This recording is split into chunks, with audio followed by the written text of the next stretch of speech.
గుంటూరు జిల్లా వడ్లమూడి విజ్ఞాన్ యూనివర్సిటీలో వైభవంగా ముందస్తు సంక్రాంతి వేడుకలు జరిగాయి. సంక్రాంతి విశిష్టతను తెలిపే రంగవల్లులు, హరిదాసు సంకీర్తనలు, కోలాటాలతో తెలుగు సాంప్రదాయ రీతిలో సంబరాలు అంబరాన్నంటాయి. ఈ కార్యక్రమానికి ముఖ్య అతిథిగా హాజరైన విజ్ఞాన్స్ విద్యాసంస్థల చైర్మన్ డాక్టర్ లావు రత్తయ్య సంక్రాంతి అంటేనే రైతుల పండుగని చెప్పారు.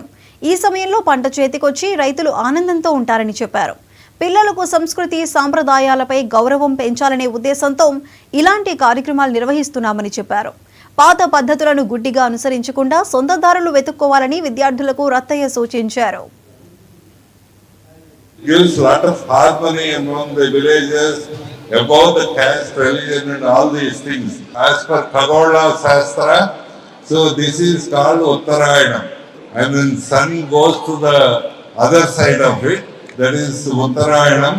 So from this day, from 15th of January to July 15th, 6 months it is called Uttarayana. There is a Makara in this Uttarayanam, so it is called Makara Sankranti.